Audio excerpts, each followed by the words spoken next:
Literature, a medium used to express its writer's ideas through an engaging story. While not all these stories grab my attention, when one does, I know I'm going to be invested. However, out of all of the books I have read, the most peculiar is the 1847's Jane Eyre.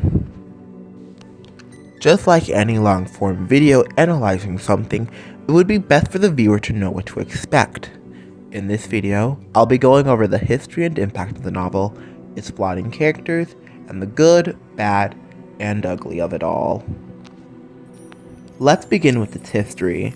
Jane Eyre is a Bildungsroman Gothic romance novel written by Charlotte Brontë and published on October 16, 1847. Born on April 21, 1816, Charlotte Brontë, daughter of Patrick Brontë and Maria Bromwell, and one of the 6 siblings of her family. She was inspired by events that happened in her life, from the death of her sister to tuberculosis, the relative isolation and how they were raised in a gloomy parsonage, to her horrible experience at school, and her unrequited relationship with Constantine Hedger, her former teacher. Charlotte Brontë went under the pen name Currer Bell to prevent viewers from being soft on her. However, 8 years after Jane Eyre's release, while she was pregnant, Charlotte Brontë passed away from hyperemesis gravidarum, leaving Valet to be the last book she published. When the book was released, its impact was already apparent to viewers in the Victorian era. To them, Jane Eyre was a woman of no feminine qualities, with a wild, unkempt spirit similar to the rioters protesting at the time. The viewing of the character changed their perception of women. Jane Eyre was also a huge part of the history of the Bildungsroman genre, with the novel's innovative way for handling women in the genre. Now we can move on to talking about the book. Also, major spoilers for the entirety of Jane Eyre. If you want to read the book for yourself, I advise you to leave the video and come back once you finish reading. Plus, the mention of incest with St. John. The book starts with Jane in her childhood years dealing with the abuse from her cousins and aunt. After getting punished for standing up for herself, we learn from page 9, 11, and 22 about the family's past, in which Jane's mom married her father, who was a poor clergyman. This enraged Jane's grandfather, cutting her off. Then when both parents died, Mr. Reed took Jane in. Then, Mr. Reed dies, thus leaving Miss Reed with a child out of her blood or class to take care of. Jane longs to leave Gateshead Hall due to this. After a conversation between Miss Reed and the supervisor of a boarding school called Lowood, in which Miss Reed lies about Jane. Jane sticks up for herself and calls the Reeds out for who they are, therefore allowing Jane to go to school. However, due to Miss Reed, Jane has a bad reputation at the school, leading to her getting publicly humiliated. She does meet a friend named Helen Burns, who sadly dies. Later in life, Jane becomes a teacher. Then she applied as a governess at Thornfield Hall for the young French girl, Adele. She then meets her employer, Mr. Rochester, who she soon falls in love with, even though he is engaged to Miss Ingram for financial purposes. In chapter 23, she talks to Mr. Rochester about all her repressed feelings, from her love to his demeanor towards Jane, and the fact that he doesn't even love Miss Ingram. After a fire breaks out at Thornfield, almost leading to Rochester's death, Jane saves him. He then requaints his love to her. However, before they can wed, Jane learns about a secret of Rochester, and when she was originally married to Bertha Mason, an insane woman kept in the attic. In pages 329 and 330, we learn that their marriage was an arranged one, with Rochester falling for Bertha due to her looks. However, after learning about her behavior and family, he realizes they are incompatible. This causes Jane to leave him. While running away, she gets sick and is taken in by St. John Rivers and his family, soon revealed to be her cousins. When Jane inherits her uncle's wealth, John proposes to Jane, despite being cousins. Although Jane has a dream of Rochester calling to her, she rejects John's proposal and leaves back to Thornfield. However, she finds that the hall burned down again, and Rochester is living in Ferdine, blinded by the fire. Also, Bertha died. The two talk about the relationship and whether Rochester loves her, revealing he truly does, and Jane realizes they're truly compatible. The two officially get married and have a child, Rochester no longer blinded, and Jane with the life she's always wanted. Now with a good summary of the story, let's go into the pros and cons. The story of Jane Eyre is marvelously crafted, handling topics such as abuse with care.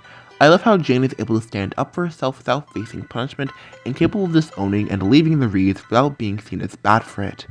The book makes it clear that a family isn't about blood relation, but about positive bonds with people close to you. The handling of the twist was really nice too. I like how it subverts the Gothic romance trope of the lover committed murder and goes beyond to really challenge and flesh out Jane and Rochester's bond.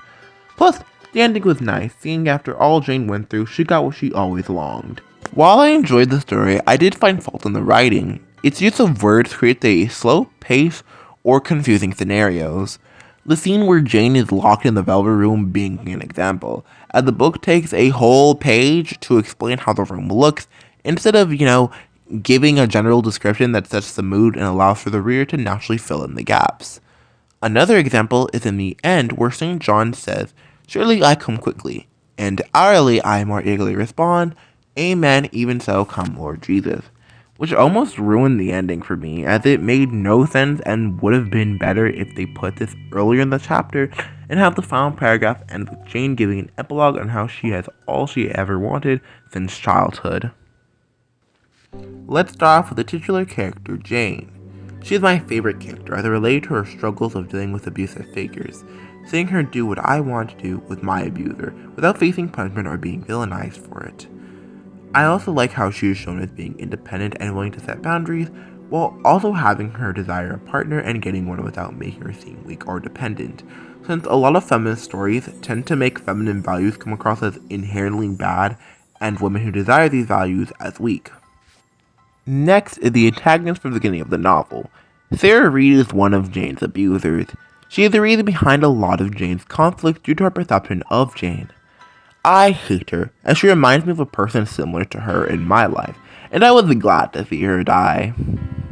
On to Jane's cousins. Let's start with the Reeds, John, Elizabeth, and Georgiana, the rest of Jane's abusers.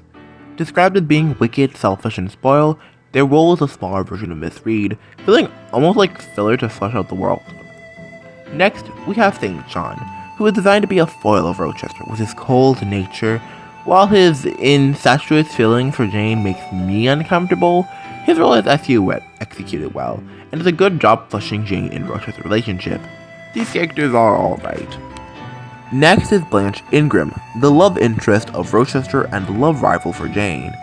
Clever, witty, attractive, and of high class, wanting to marry Rochester for only personal gains. If John contrasts Rocher, then she contrasts Jane. I like her. She serves the role similar to a mean girl, and who doesn't like a mean girl? Decent. On to the 10-year-old girl from France and pupil to Jane, Adele Behrens. While not the brightest bulb, she is eagerly precocious and fanciful, wanting to try stuff like cigars to help relieve stress. Her role is designed to have Jane teach her compassion. I like her character a lot. She's funny and cute, which is what a child's characters should be. Up next is the central love interest of Jane Eyre, Edward Rochester of Thornfield Hall. Aloof and intelligent, while seemingly just your average male love interest, Rochester's character demonstrates how agency is important in relationships. With Blanche, it was because she wanted his money, and Rochester just rolls with it. Then there's Bertha, who was in an arranged marriage, and that he became contentious with, because he was young and blinded by her looks. And I liked it about his character, as it makes him and Jane stronger, as it's the only one where the partner actually loves him, and one where Rochester had the ability to see if he loved the partner back. And previously speaking about Bertha, before we get into Bertha's character, I'd like to say a few things. While I'm aware Jane Eyre was written by a white man from the 19th century, with the book releasing only a decade after the abolishment of slavery in the UK, and Charlotte being a fully mature adult at the time, for this reason, my critique of her character isn't to hold Jane Eyre to today's standards, and say people shouldn't read it, but more so bringing awareness to how minorities are treated in stories like these, and why we shouldn't shrug it under the rug. Also, content warning as mentions of sexual assault, murder, and violence will be brought up in this critique. The problem I have with Bertha Mason is how her character is rooted in many racist stereotypes of black people, designed to bring up white characters. Bertha, described in pages 305 and 306, is said to have big dark lips, tall and large body type, and thick curly hair. Features found commonly on black people and ones that I have as well. And it doesn't help that these features are used to help portray a character as monstrous, with them being described as having an appearance like that of a goblin, an inhuman creature in page 307. Compare this to how Jane features are associated with elves, creatures that are very similar to humans and most always portrayed as having immense beauty. There's also how her personality and looks fuel the stereotype that black women are naturally more aggressive than white women, with her face being described as savage and fearful, and having an unreasonable temper. Once again, compared to how Jane is described as being plain, little, and even when she's speaking out, she isn't portrayed as fearful or aggressive. Then, there's how Rochester treats her. Not only did he falsely fall in love for her appearance, and ability to dazzle and senses her pleasure, which is just clear racial fetishization as described in 329. Next example is how he sees her as a nuisance in his life, unable to tolerate her family and finding her behaviors uncomfortable, portraying empathy to white people for having to coexist with black people as not a petty thing. Finally, her role is designed to be the one in opposition to Jane and Rochester's relationship, and how for them to be together, she has to die, laying off the poor Rochester of his burden, but also allowing him to marry the small, plain, independent Jane. And one may wonder where the problem lies. Well, it's how these stereotypes or how assault on black women is justified, how violence and furthermore murder on black people is allowed as we're seen as inherently dangerous, and if we do anything that can be viewed as slightly out of line, we're treated as doing a crime worthy of a trial due to racial profiling caused by these negative tropes. It's how white sympathy came to be and used to further demonize black people. And the worst part is these problems are still apparent to this day. In my opinion, removing Bertha's connections to black people would not only have zero effect on the story, but also not perpetuate harmful stereotypes, and further would have made my experience better. While I have problem with this book, with the previous one being heavily explained, I still like this book and had fun reading it. It had that relatability factor of all the books I enjoy, but with a unique edge to it. If you're comfortable reading books with taboo subjects and harmful stereotypes, I highly recommend Jane Eyre. While it's not perfect, and will never be, it is unique, and definitely ahead of its time.